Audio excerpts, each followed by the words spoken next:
Deixa eu ajeitar aqui. Posicionar aqui o celular.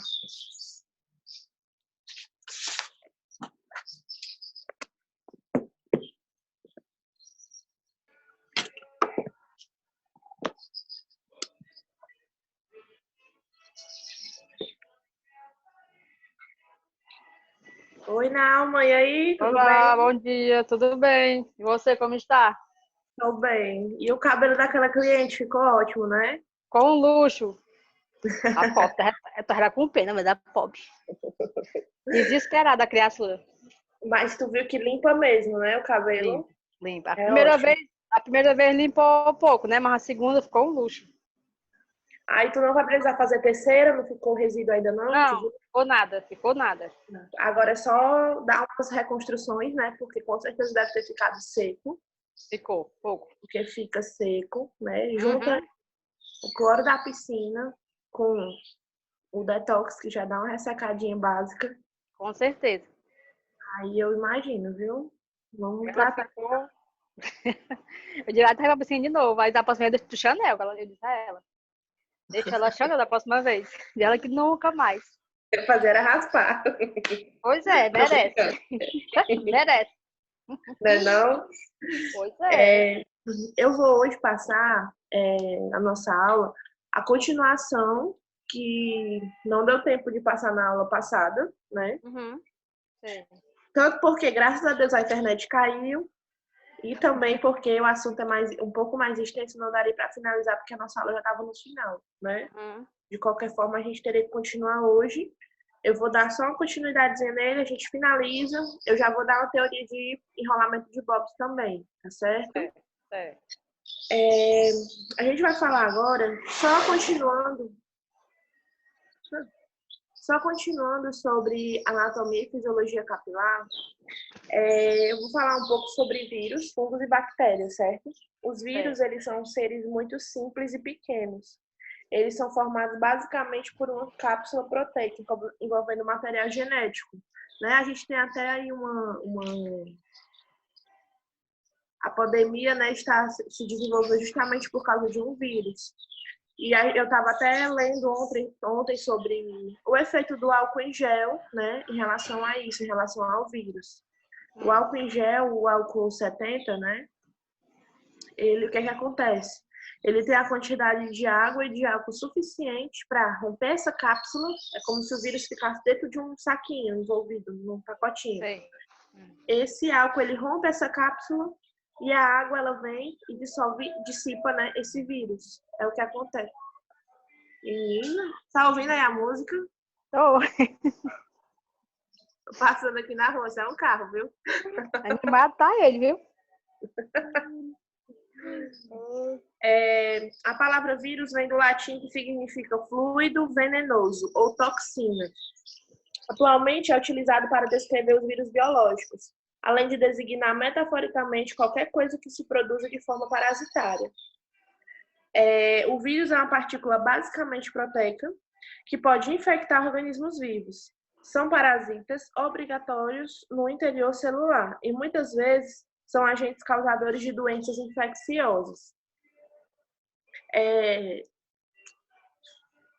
Das 1.739 espécies de seres vivos conhecidos, os vírus representam, das 1.739.600 espécies de vírus conhecidos, os vírus eles representam 3.600 espécies. Imagina aí, uma boa parte de vírus, né? O que é que a gente não tem que se proteger e se precaver, né? De Com vírus. certeza. É muito vírus no meio do mundo, entendeu? Graças a Deus que para vários, né? Para muitos deles, nós temos vacina, nós temos tratamento, mas para a maioria, como esse que a gente tem agora, a gente tem um tratamento que vamos dizer que não é 100% eficaz em todos os casos. Né? Ainda está se desenvolvendo porque também é algo novo, mas é muito vírus. Os fungos, vamos saber o que são os fungos, né? Os fungos são seres eucarióticos, ou seja, eles só têm um núcleo, né? Eu acho que na escola, não sei se tu ainda lembra, não, a gente falava muito sobre a célula, né? Como é formada uma célula. É como se fosse, ó, deixa eu pegar aqui. deixei até separado aqui, é como se fosse um ovo, certo? Dentro do ovo eu vou ter o quê? Eu vou ter o núcleo, que é como se fosse a gema, né? E a clara? A clara é o quê? Retículo? Membrana? Membrana. Membrana. E a parte de fora é?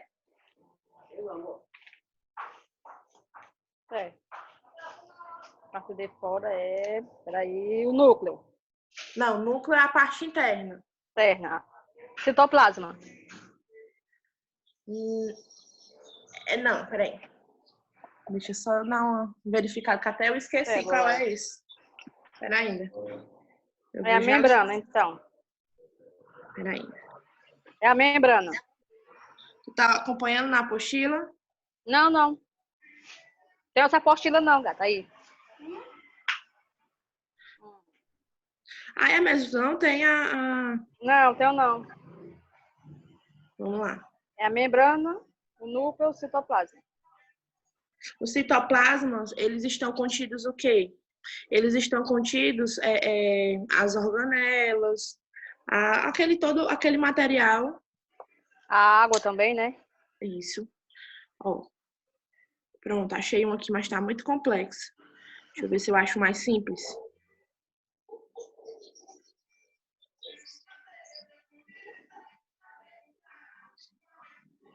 Quero mais simples, só tem a mais cheia de nome aqui, peraí.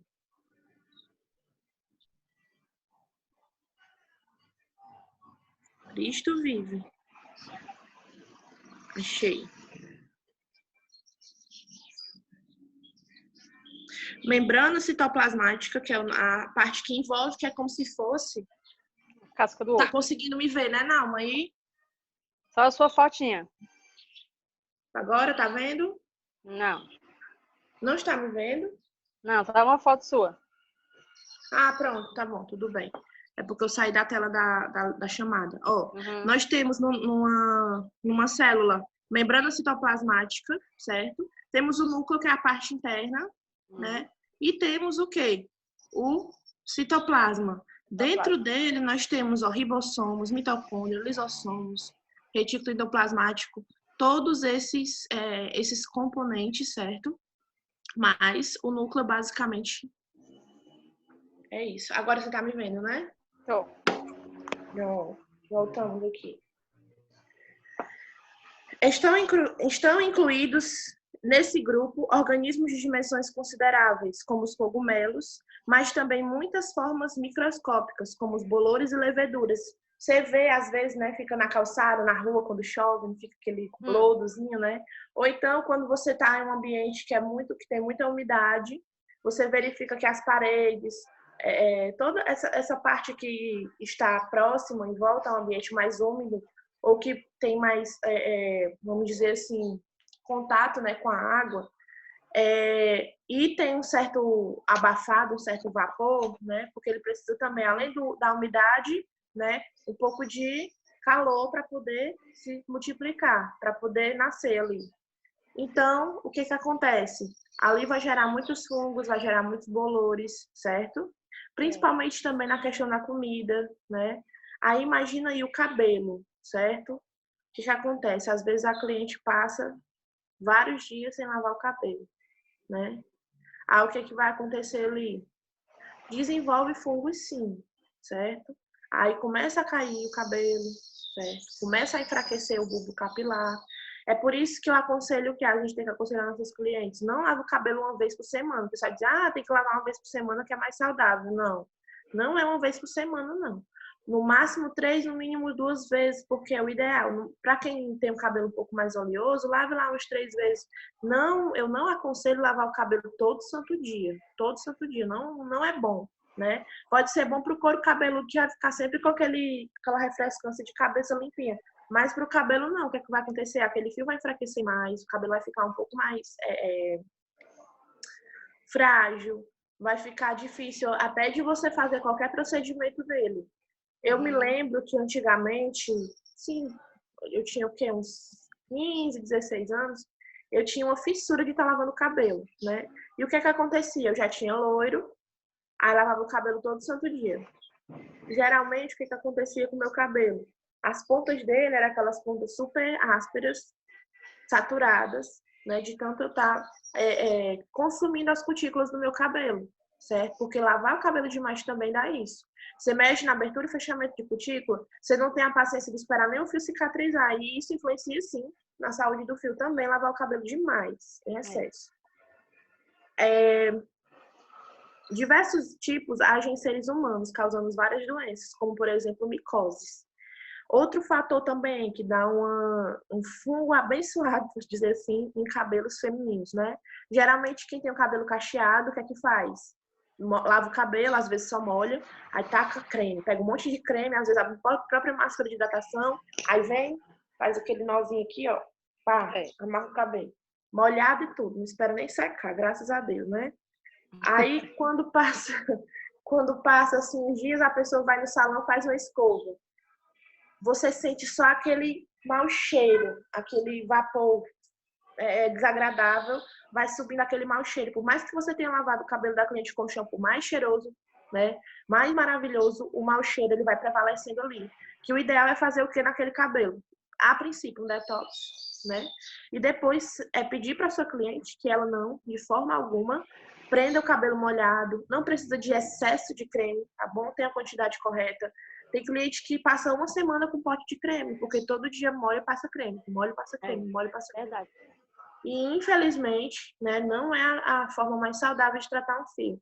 Eu percebo muito que o cabelo, ele parte onde a pessoa amarra, ele fica cheio de parasitas, que são aqueles fiozinhos mais grossos, né, os frios que a gente chama, por cima do cabelo inteiro, né? Não é um aqui, outro ali, são vários, certo?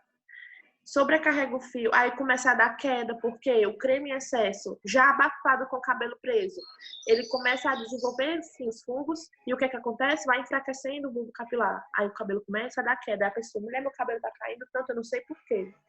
Aí se ela não sabe, a gente vai explicar para ela por que tá caindo, né? Graças a Deus. Bactérias. As bactérias são seres muito pequenos que, sua maior parte, não podem ser vistos a olho nu. Apesar do seu tamanho, elas se multiplicam em grande velocidade e muitas delas são prejudiciais à saúde do homem, pois podem causar inúmeras doenças. E são essas doenças que nós vamos ver hoje de forma bem, assim, um pouco mais resumida, para dar tempo a gente ver tudo, né?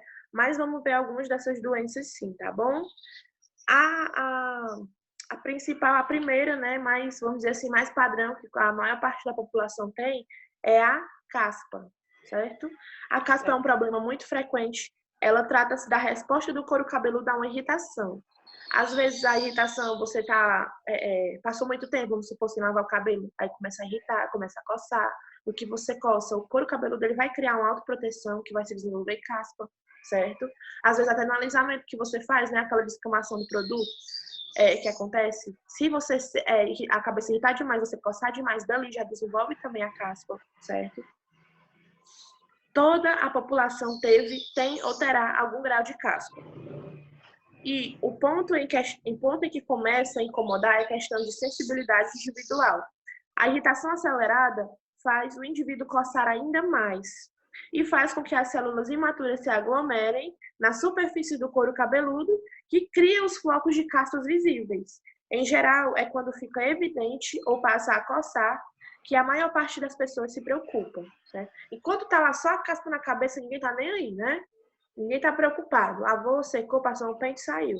Mas quando começa a coçar, e quando começa a ficar com vermelhidão, quando começa a expelir secreção, é que as pessoas vão se preocupar, que daí já desenvolve para outro caso que nós vamos ver daqui para frente. Os fatores que podem agravar a caspa. Um fungo que se chama Pityrosporum. Ele vive naturalmente no couro cabeludo e passa a ser produzido em grande quantidade, provocando irritação e descamação. A proliferação dele, né, já desenvolve a caspa, certo? Mas, para isso, acredito que tenha que haver, né, algum tipo de anormalidade. Aconteceu algo ali fora do comum. A pessoa está a um nível de estresse elevado, a alimentação não está boa, não está bacana. Às vezes, sim, é por fator genético, né? Então, existe uma série de fatores que pode desencadear a caspa, tá bom? Excesso da produção das glândulas sebáceas, eu acredito que eu já falei isso para vocês. Só repetindo, as glândulas sebáceas, elas são as nossas glândulas responsáveis pela oleosidade, pelo sebo, né? Por expelir esse sebo, essa oleosidade, manter a pele lubrificada, tratada, como é que eu posso dizer? Protegida, vamos dizer assim. O excesso da produção dela, um distúrbio que acontece, certo? Faz com que as escamações fiquem aderidas à pele, né? Ela provoca aquela caspazinha oleosa, tá bom? Produz muita oleosidade. Depois que produz muita oleosidade, o que, é que vai acontecer? Aquilo ali vai dar uma ressecada na pele, né, do couro cabeludo. E, passados uns dias, ela vai começar a expelir caspa. Só que a caspa da produção excessiva das glândulas, ela é aquela caspa mais oleosa, aquela caspinha mais pegajosa. Não é aquela caspa seca que vem soltando na cabeça e vai caindo na roupa, não. Ela é aquela mais pegajosa, oleosa. Distúrbios hormonais ou glandulares também acontece isso. Pode agravar, né, quando a gente utiliza permanentes, alisamentos ou colorações em excesso. Pode facilitar processos alérgicos. Agrava também, pode agravar durante a gravidez, certo? É uma reclamação universal das grávidas. Pode agravar em períodos de ansiedade, estresse, depressão ou qualquer outra alteração emocional. Ela pode se manifestar de duas formas, certo? A caspa oleosa e a caspa seca.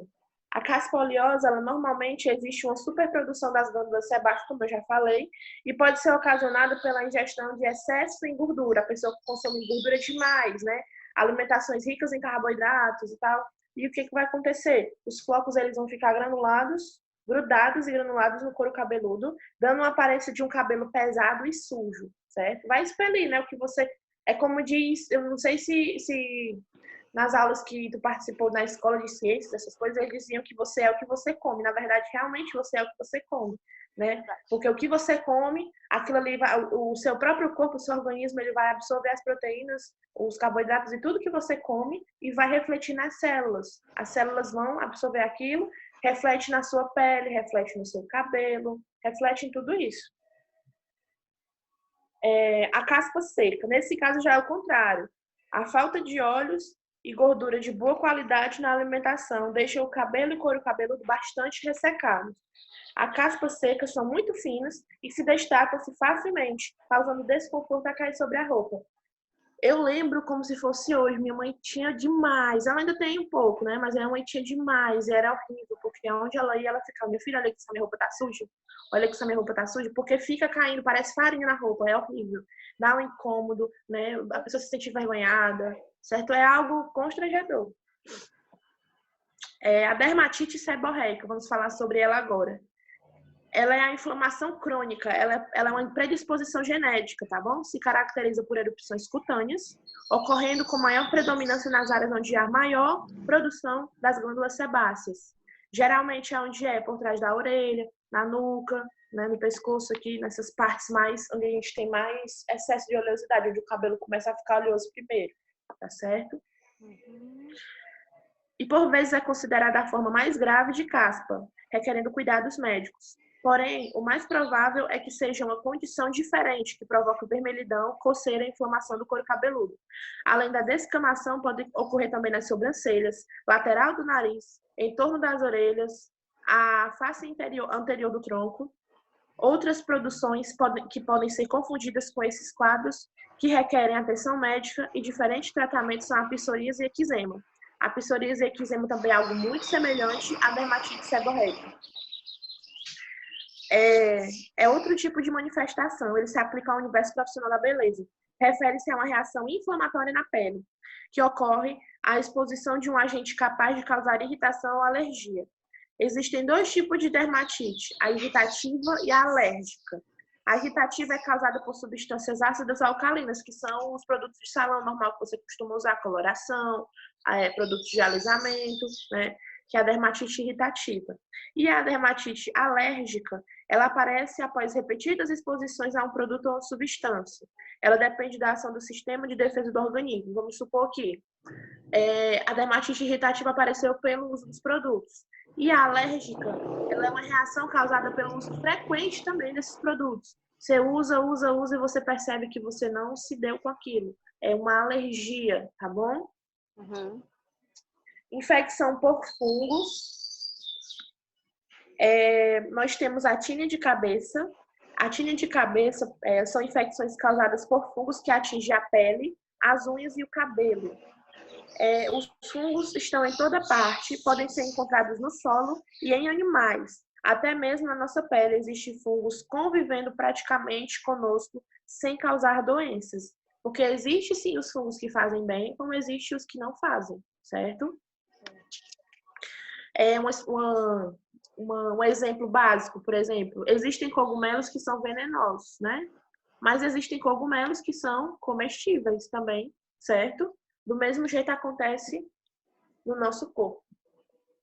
A psoríase, deixa eu te mostrar aqui, ó. Acredito que dá para você ver um pouquinho. Tá vendo aqui a imagem? Tô. Olha que coisa horrível.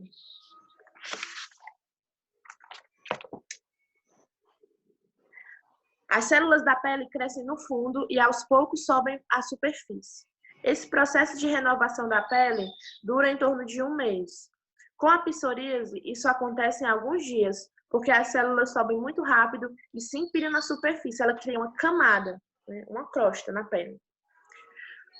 Os sintomas da psoríase são manchas vermelhas, pele grossa e com escamas prateadas, que é justamente o acúmulo da caspa lá nesse ponto da cabeça.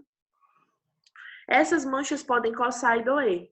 Não é contagiosa. Geralmente é desencadeada por fundo emocional. Pode ser controlada com ácido fumárico, que forma-se naturalmente na pele quando esta é exposta ao sol. No caso de psoríase, o excesso é deficitário, sendo necessária uma exposição prolongada ou medicação. Eu não sei se acontece com você, Nauma, mas pelo menos comigo, geralmente quando eu tenho, por exemplo, uma crise de Kafka, vamos supor, né? Porque geralmente o meu, quando aparece, são motivos emocionais, por exemplo, certo? Aí o que acontece? São motivos de estresse, né? Alguma coisa no decorrer do dia a dia que é normal com todas as pessoas. Quando eu percebo que está começando a criar, ela geralmente vem daqui, ó, nuca, né? E essa parte aqui de trás da cabeça. Geralmente o excesso dela é mais aqui nessa parte. E também tem outra explicação. O que acontece? Pouca exposição ao sol. A pouca exposição ao sol, ela evita, né, que esses raios venham agindo em forma de, vamos dizer assim, de matar, de eliminar essas bactérias, certo? As demais doenças do couro cabeludo. Eu vou falar sobre algumas doenças aqui agora. Deixa eu só olhar aqui o tempo. Beleza, nós temos um tempinho bom. Então, eu vou falar aqui por cima de algumas doenças. Primeiro, né, uma dessas doenças é a pediculose da cabeça. Sabe o que é a pediculose, não? Piolho. Né? E isso é bem constrangedor, né? O piolho, principalmente quando a cliente chega até o seu estabelecimento. Desculpa, não é coronavírus. Poeira, mulher, que eu tava limpando aqui as coisas antes de a gente começar a aula, eu pego poeira e fico espirrando. É ruim. Mas vamos lá. O que acontece, né? O piolho, ele geralmente é causado por alguns motivos. Eu tava falando outra coisa agora, espirrei e esqueci. Me lembrei do que eu tava falando? Não. Era do piolho mesmo, que é uma doença parasitória. Era do piolho mesmo. Sim, no salão de beleza. Tá. Algumas alunas têm dúvida e dizem assim, professora, quando chega alguém com piolho no salão, o que é que eu vou fazer, né? Eu atendo, não atendo? Como é que acontece? Você vai começar a avaliação na cadeira, né? Para começar. Quando você começa a avaliação, você percebe que a cliente tem. Eu, particularmente, faço assim. Eu indico um remédio para ela. Eu tenho até que ver, tem um remédio que a menina, uma cliente minha me avisou, me falou que ela deu para a filhinha dela e disse que foi batata. Eu vou até perguntar de novo e posto no grupo para vocês poderem indicar para clientes que possivelmente possam ter. Eu indico que ela tome um remédio, né? Ou consulte um médico para tratar aquilo ali primeiro e depois ela retornar para um possível tratamento nos fios. Aí eu explico a ela que não é ideal ela fazer nenhum procedimento nos fios, sem ela ter sanado, curado, né, aquele mau momento na sua cabeça, aquele episódio ruim, que é o piolho. Porque, gente, é uma coisa muito, muito particular. Eu não tenho coragem de atender, certo? Não é uma coisa bacana. Eu também aconselho que vocês não atendam, vocês indiquem sim para a cliente tratar primeiro para depois ser atendidas. O ideal é esse, certo? Porque você pode contaminar seu material de trabalho, passar para outras clientes, e isso não é bacana, tá bom? Teve um tempo atrás um salão, não vou dizer qual, nem nome, né, claro, mas teve um tempo atrás um salão por aqui que estava acontecendo isso.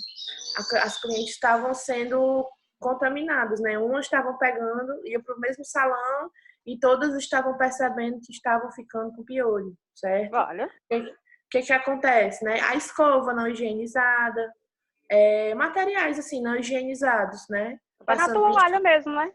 Na toalha, toalhas usadas mais de uma vez na cliente. E até o ambiente também. Por isso que eu prefiro não atender. Eu prefiro pedir para a cliente primeiro fazer o tratamento e depois retornar. As doenças que podem ser causadas pelo piolho. Essa irritação leva o hospedeiro a coçar a cabeça intensamente, provocando pequenas lesões no couro cabeludo. Essas lesões elas facilitam a ação dos germes e das bactérias para a corrente sanguínea, uma vez que a cabeça ela é ricamente vascularizada. Ela basicamente só mais aqui nesse nosso topo aqui, ó, do vértice para frente, que a gente não tem muita circulação, a gente não tem circulação sanguínea, mas toda a nossa cabeça ela é rica em circulação sanguínea. Então, no que você coça muito e expõe a sua cabeça a ferimentos, né? Isso é uma ótima fonte de propagação de germes, de bactérias, para agir na corrente sanguínea. Então, é bem arriscado. A gente pensa que o piolho é um bichinho fofinho, simples, Deus o livre, não. Inofensivo, hein? Sua picada também causa uma grande irritação à pele. Oi. Professora, uma vez eu fui com a minha mãe a um salão e aí eu achei assim muito estranho, sabe? Um salão de um amigo nosso da família, ele mora aqui perto.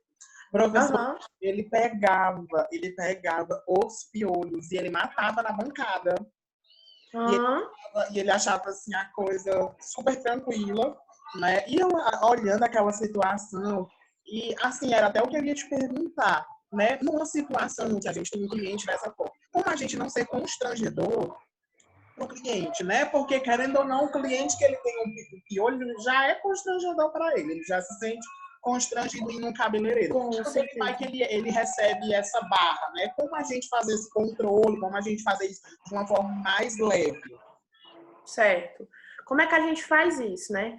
Se você estiver sozinha com a sua cliente no salão, certo? O que é que você vai dizer para ela? Ó, eu percebi que você tem algumas pequenas alterações no seu couro cabeludo. Aí você fala que percebeu que ela estava com piolho e que o ideal primeiro é que ela possa tratar. Você não vai chegar para sua cliente e dizer, mulher, vai cuidar dos teus piolhos. Não pode ser agressivo, né? Você tem que explicar para ela, dizer os motivos pelo qual você não pode fazer o procedimento naquele momento, indicar um tratamento e ok. Se o salão tiver mais pessoas, procure um local reservado para tratar com o cliente. Eu digo isso não só para você tratar com o cliente em respeito de piolho, mas quando você tem um funcionário também, chamar ele individualmente. Você não precisa fazer mostrar para as pessoas que você sabe, que você conhece, falando na frente de todos. O ideal é que você consiga ter um particular com o seu cliente, né? E essa atitude de pegar o piolho aí que o Ian falou e matar na bancada é algo totalmente reprovável.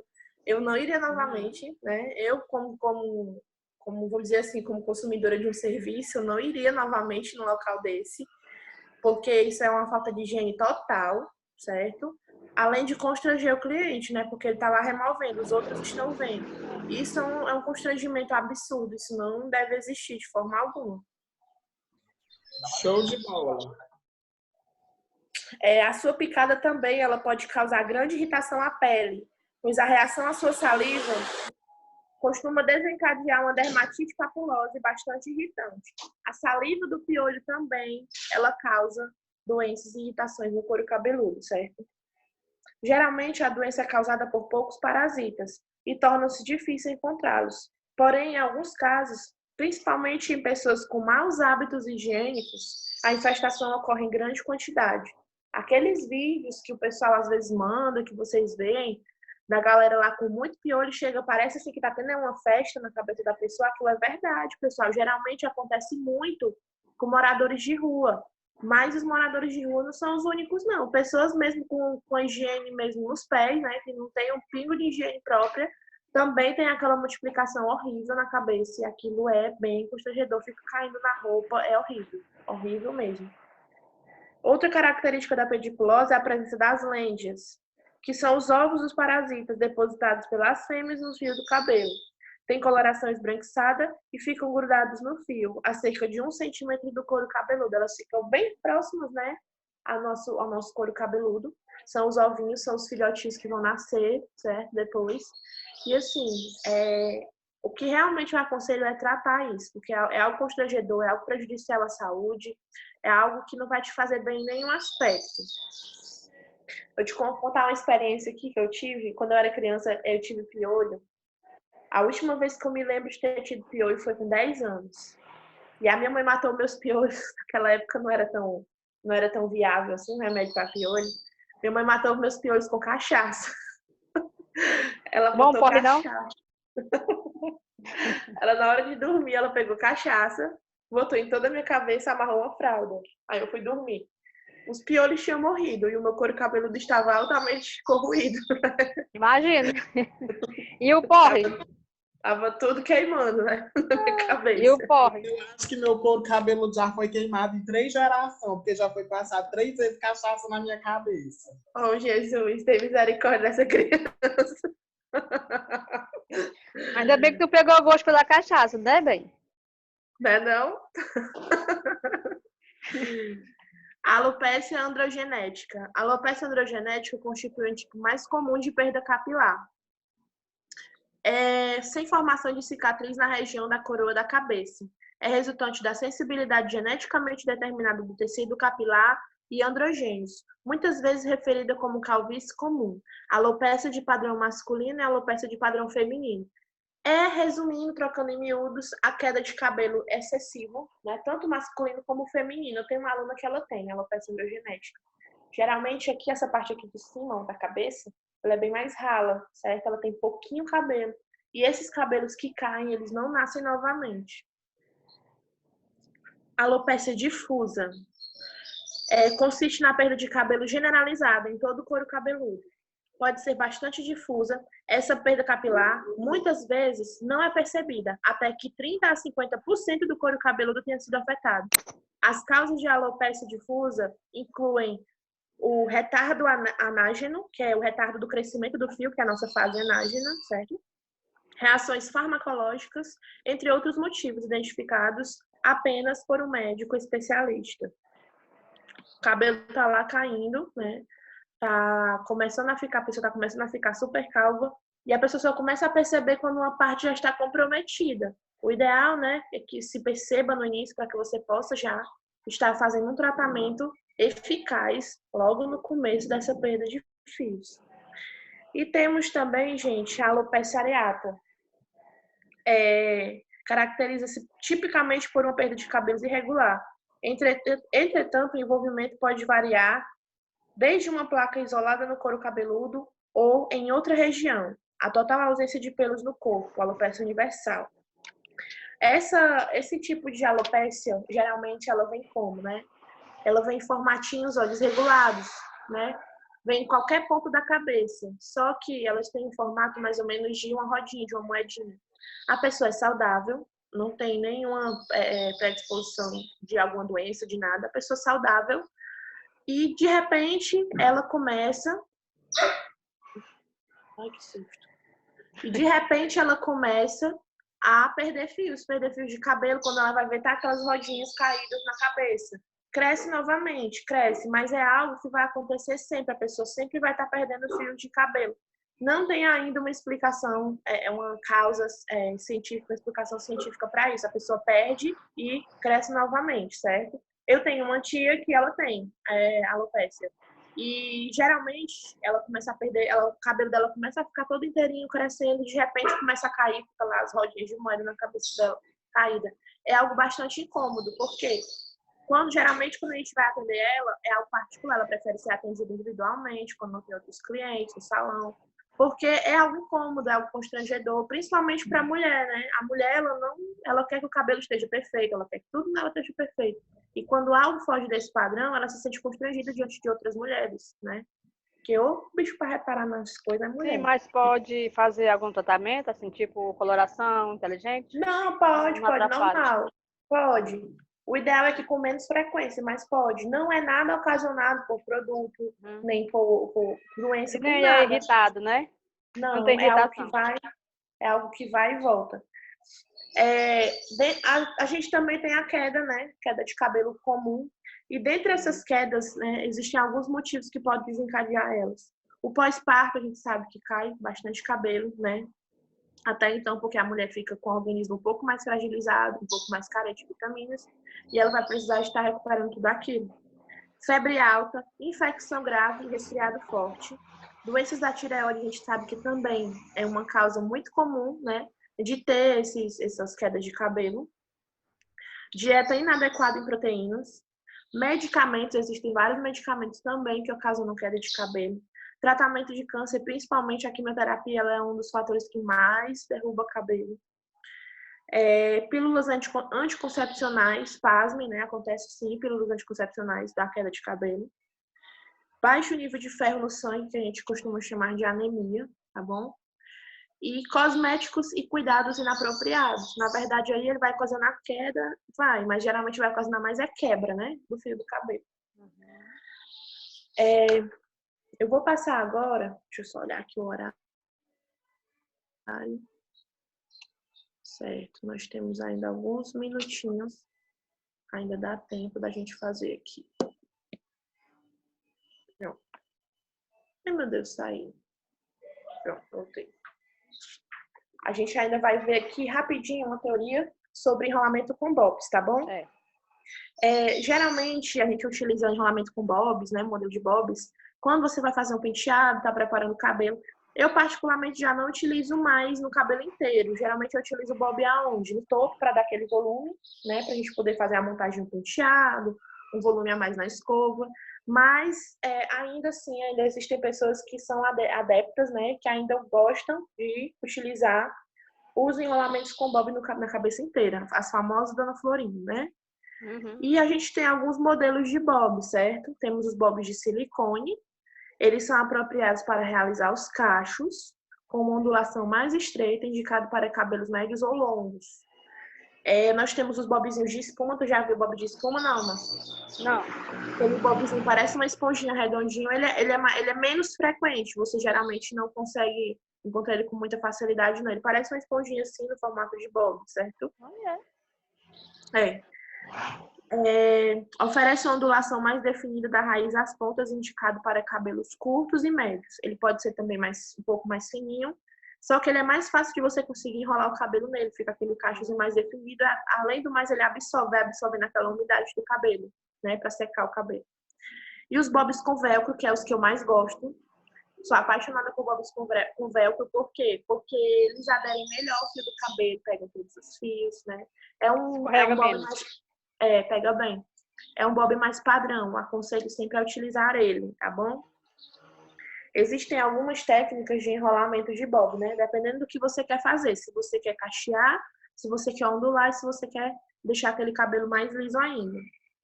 Geralmente, os bobs grandes, eles vão deixar o cabelo mais liso. Os bobs médios vão dar um efeito ondulado. E os bobs pequenos, eles vão dar um efeito mais cacheado, definição de cacho, certo? Se eu quero enrolar o meu cabelo no bob e eu quero um pouco mais de volume, eu vou utilizar o ângulo de 135 graus, como se fosse 45 para cima, tá bom? Vamos lá, essa posição aqui. Eu vou enrolar, aqui eu peguei o cabelo, eu vou trazer ele aqui nessa posição e enrolar no bob. Se eu quero um volume mais controlado, mais normalzinho, eu vou vir no ângulo de 90 graus, certo? Normalmente, as mechas enroladas a 90 graus proporcionam um volume moderado.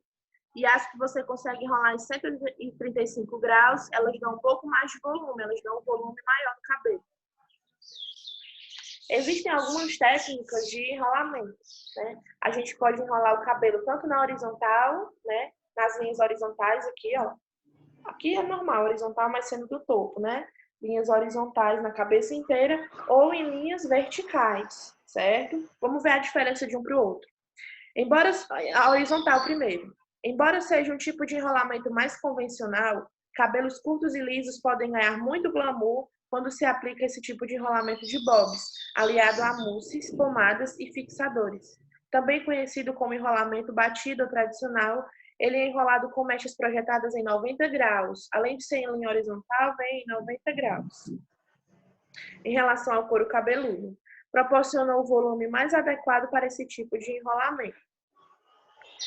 Ou seja, ele vai dar um volume, certo? Um volume considerado moderado. E se eu quiser enrolar os meus cabelos na vertical, eu vou ter cachos definidos, né? Se o objetivo for cachos espiralados e angelicais, os bobs menores podem ser um grande aliado quando enrolado na vertical. Pego lá meus bobzinhos menores e vou utilizar o enrolamento na vertical, ou seja, o bob enrolado de maneira em pezinha, certo? Certo. Um passo a passo bacana para você poder fazer o enrolamento de bobs, assim, na nossa apostila nós temos. Só que eu prefiro, em qualquer enrolamento de bob que você for fazer, realizar a escova modelada nesse cabelo primeiro. Quando você enrola só o bob, o resultado final ele não é tão bacana, porque dá muito volume, um volume um pouco desorganizado. Porque geralmente os cabelos hoje em dia, eles não são aqueles cabelos de todos os fios, né? Os fiozinhos inteiros, os fiozinhos retos. Por quê? Passam por processos químicos, né? Ou é louro, é alisado, qualquer tipo desses procedimentos. E o que é que acontece? O ideal é que você escove antes, para que quando você for enrolar o bob e soltar, ele tá naquele volume bonito, controlado, aquelas pontas definidas, ou cabelo cacheado, bacana, tá bom? Do que você deixar o cabelo sem escova, sem nada, enrolar o bob, né, com ele meio úmido, que é a indicação que geralmente dão para enrolar o bob, é com o cabelo meio úmido. Eu já não gosto, eu prefiro escovar primeiro. Lavar os cabelos, retirar o excesso da umidade com o secador, no caso aqui fazendo uma escova, né? Iniciar o enrolamento, você vai iniciar pela franja, ou seja, pelo topo do cabelo, certo?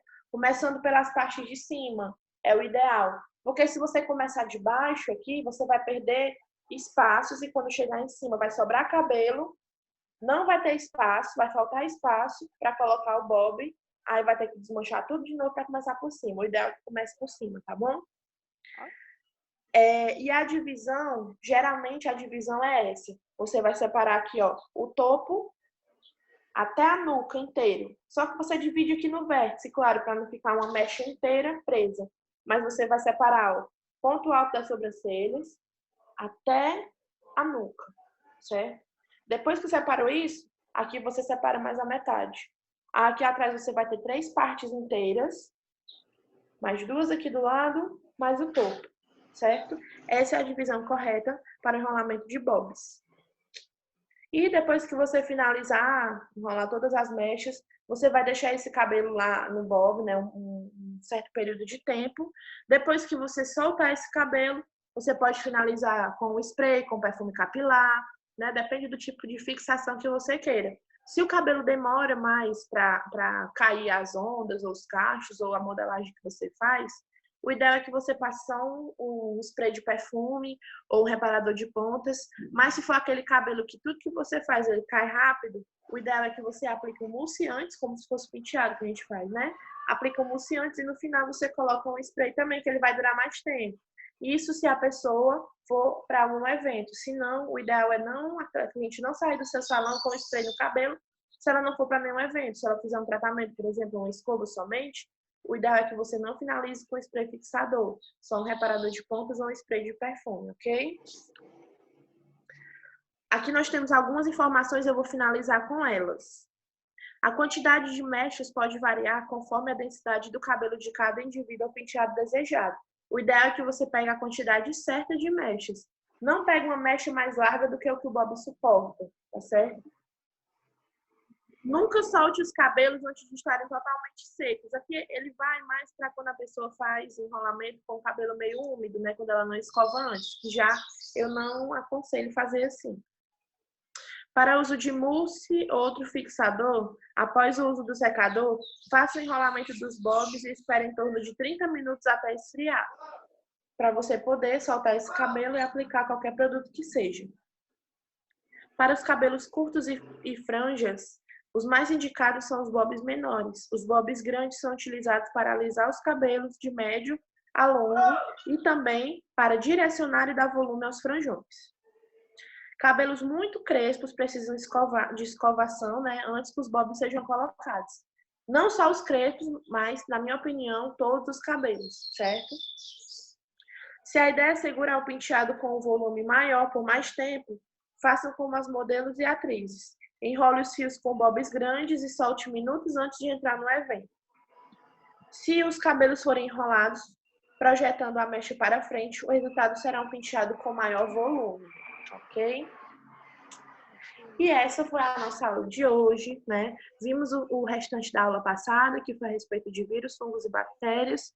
Vimos também a nossa teoria de enrolamento de bobs. E quando a gente voltar para nossas aulas presenciais, a gente vai fazer a prática, né? Eu vou repassar a teoria de bobs e a gente vai fazer a prática de enrolamento de bobs, como a gente faz em todas as turmas, certo?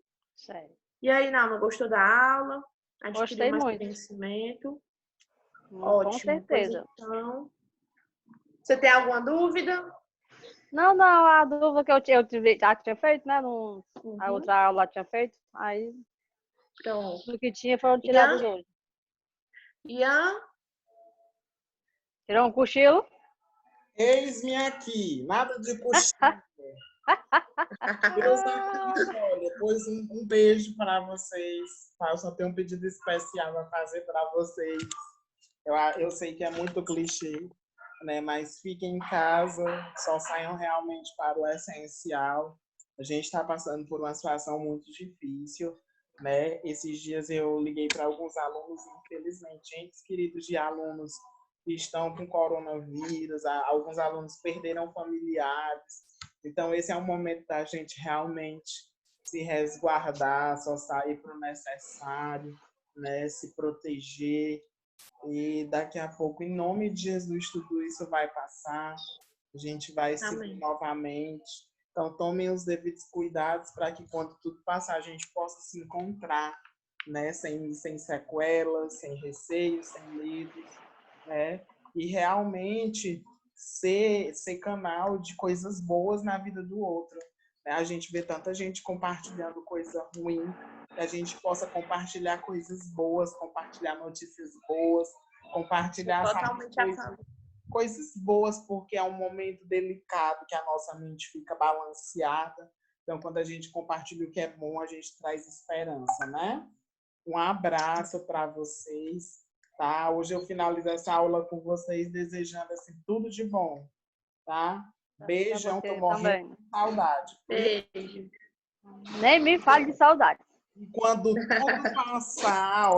tudo passar, partir o interior da Nalma, comer aquela ossada. Okay. Seja bem-vindo. Tchau, meus amores. Tchau.